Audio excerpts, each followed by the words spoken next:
How's it guys, this is Dayvy Fpl and welcome back to another Fantasy Premier League video here on my channel. Now this is going to be the second video of the week. It's going to be the weekly Q&A/tips video. So as I said, this is the second video of the week, so if you have not watched the Game Week 36 preview video, I'm going to leave a link down in the description below, as well as a card probably on the video right now. So go check that one out if you want to kind of see the focus more on my team and what I'm going to be doing, and the moves and transfers that I'll be making for the upcoming game week, including a potential chip use.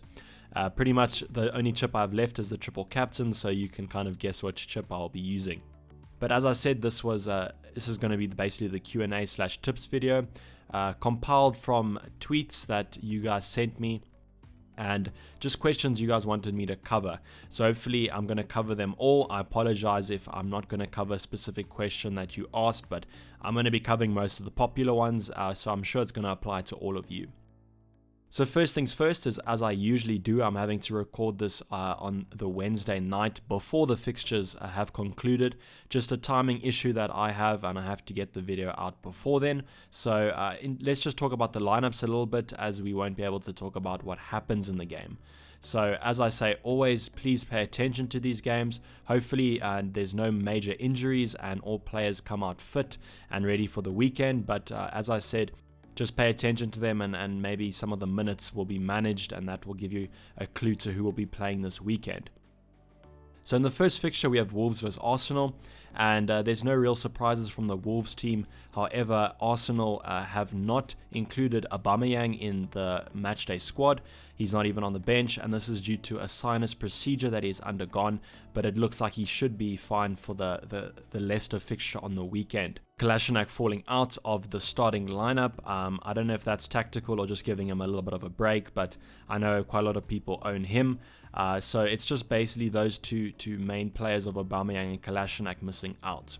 Then if we go to the Man United vs Man City lineup, the only real exemption from the Man United team is Romelu Lukaku. If you own another player that's missed out, I do apologize for skipping them, but I think Lukaku is the most owned player that's on the bench. And with Man City, it looks like business as usual with Sterling and Aguero up front, and Laporte and Edison in defense. So Leroy Sané unfortunately doesn't start again, but I don't really know if there's many people that still own him. Both games are look quite juicy. However, the Man United vs Man City game probably has the bigger repercussions in terms of the league table. So I'd pay close attention to that one, as I think potential decisions we make for this upcoming game week are going to be really dependent on the result of this game in terms of Liverpool and Man City captaincy. So the first question that was asked was basically best captain options till the end of the season. I'll be talking about triple captain options in the next slide. I just wanted to cover captaincy options in terms of regular captains, as with these you can kind of be a little bit more differential and more risky. However, with the triple captain you pretty much want to be quite safe. So for Game Week 36, I really don't think you can look past the Liverpool-Huddersfield fixture. I think that's probably the best fixture of the game week, and might be even till the end of the season. So I'd basically be looking at captaining one of the Liverpool attackers, or even a defender if you want to be a little bit differential. However, if you want to be a little bit different, you can captain a Spurs player. They are hosting West Ham at home, so could be a good fixture to captain someone like Son due to his suspension in the first leg of the Champions League. If we move on to Game Week 37, we have Man City vs Leicester.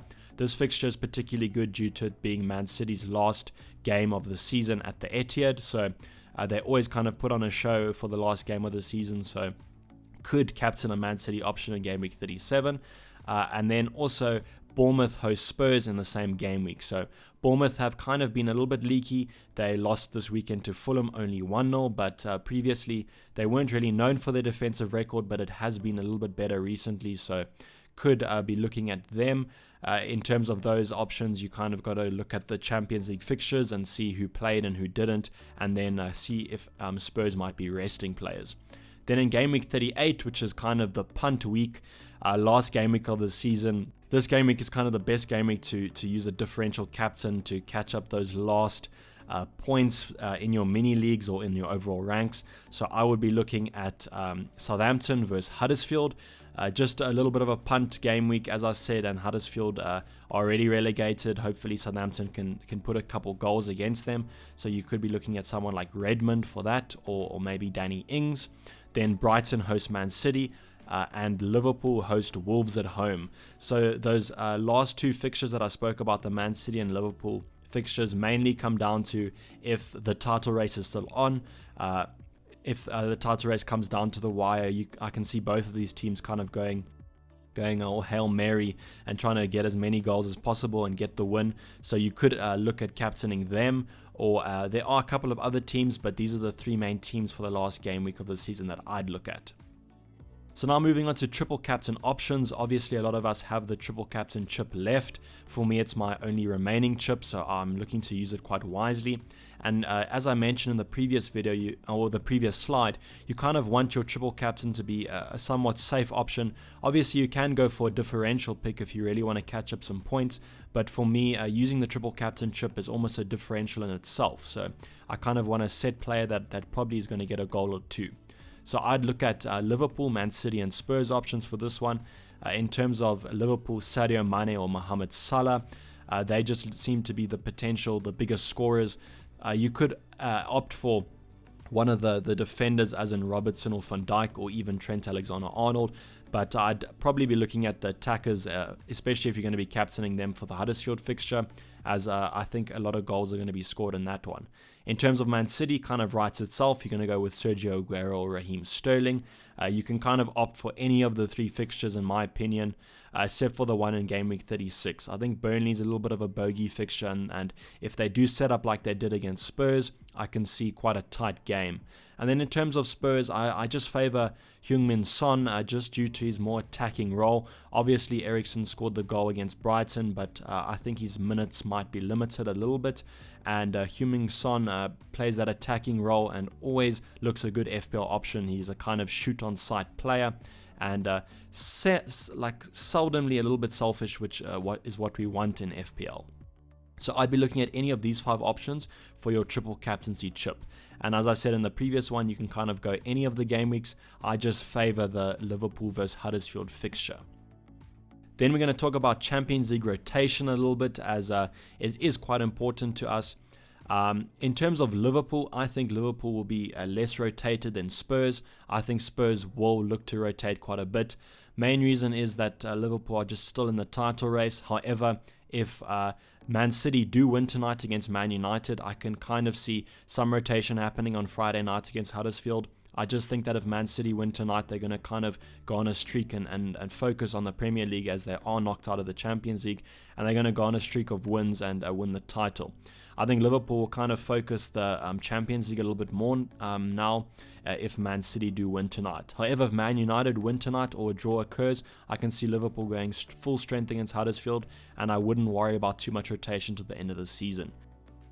I just want to give a special mention in the Liverpool lineup to Trent Alexander-Arnold, as he has been subbed off before the end of the game for Joe Gomez at that right back position. I do believe that Joe Gomez will have a start against Huddersfield. I just don't know if it's going to be at the right back position or at the centre back position for a player like Matip. I kind of am a little bit undecided, but I'm leaning towards him coming on at the right back position and Trent getting a rest. But if you have him, I guess you can't get rid of him, but if you're looking to bring him in, I would just be a little bit cautious in terms of Trent Alexander-Arnold. In terms of other players like Mohamed Salah, he had just attended the Times Top 100 Influential People Gala in New York, so maybe be a little bit jet lagged, but I'd look out for Jurgen Klopp's press conference. Hopefully he gives us some more insight into that one. With Spurs, I've already spoken about Son not being rotated due to his suspension in the first leg, but I could see Eriksen or players like that being potentially rested. Now we're going to look at some differentials. This heading kind of sums up 3 questions that were asked to me, so we're going to kind of kill 3 birds with 1 stone. The first 2 questions was kind of what are differentials to the end of the season, and then the second question was what are midfielders under the £7 million mark. The third question I'll talk about a little bit after I've answered the first 2. In terms of defenders and goalkeepers, you can see I've gone for Callum Chambers, Valerie and Morrison.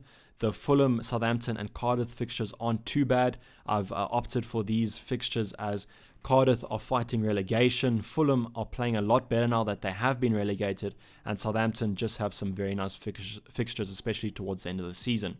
Obviously, Valerie's just had a disappointing double game week for most of us, but seems to be back from his illness and should be starting.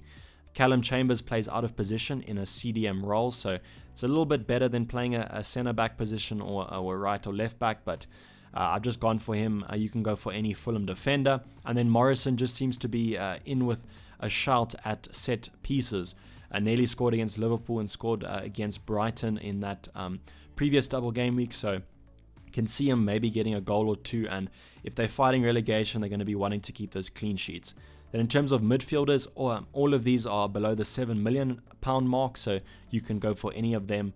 Ryan Babel, Deulofeu, Redmond and Zaha are all great options. Redmond even fulfills that captaincy option towards the end of the game week 38 to be exact. So you can opt for him. Deulofeu is just in very good form along with Babel.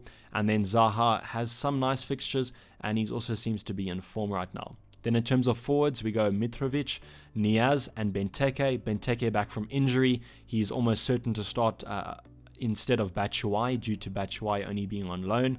Niaz, although he's wearing the Everton kit there, he does play for Cardiff. Same reasons for Morrison, they're fighting relegation. And then Mitrovic has some nice fixtures. Then in terms of the third question, it was asked by Stevo from Elite FPL. I featured on their live stream early on in the season, and if you have not checked them out, I will drop their link in the description, so go subscribe to them and support them. You can also follow them at Elite FPL, I do believe. So Stevo just asked me kind of how I'm going to be approaching towards the end of the season in terms of differentials and trying to climb the ranks. He mentioned bringing in players like almost Perez due to his form, but I've kind of with transfers, I don't really have that many towards the end of the season. Obviously, towards the end of the season, I'll be looking to bring in maybe some differentials if my players are injured or don't have great fixtures. But in terms of other differentials, I probably will be sticking to the team I have now and kind of seeing it and taking it from game to game. I don't think I'll be opting for many differentials and even differential captains, as I kind of don't think I'll be finishing first anyway. So I kind of just want to make smart decisions to finish as high as possible. So hopefully that answered the question of how I'm going to be approaching the end of the season, and thanks for the question, Stevo. Now in terms of Liverpool and Manchester United players, a lot of people have been asking whether they should bring in these players due to Manchester United's very nice fixtures towards the end of the season and Liverpool's very nice fixture against Huddersfield. So right now I can say that I think I would bring in Liverpool players, especially if it's for someone say like Eriksen, who I think will be rotated this week. And then in terms of Manchester United players, it's a little bit of a weird one. You saw Lukaku being benched tonight, so Rashford looks like almost a set starter even if he's on the wing. So I'd maybe opt for Rashford. Could go for Pogba. I just think that the midfield market is quite stacked and there are better players and better options than him. However, I do think maybe opting for Rashford towards the end of the game, the end of the season, would be a good option. Could also look for their defense, but they've just been quite leaky at the back, so I don't know if I'd opt for them. But in terms of both teams, they provide some good options, and I'd definitely consider bringing them in. So that's going to basically wrap up the video, guys. As I mentioned in the preview, I probably won't be able to answer many questions due to it being a Friday deadline. So hopefully these questions were answered by me in this video, and hopefully the answers were satisfactory. Please subscribe if you're new and enjoying the content that I've been providing recently. It would help a lot if you supported the channel, and also like the video if you did enjoy. Please go and watch the preview if you have not watched it. Please go follow me on Twitter at DayvyFPL. But otherwise, I'm going to be signing off. This has been Dayvy FPL, and I'm out. Cheers, bye.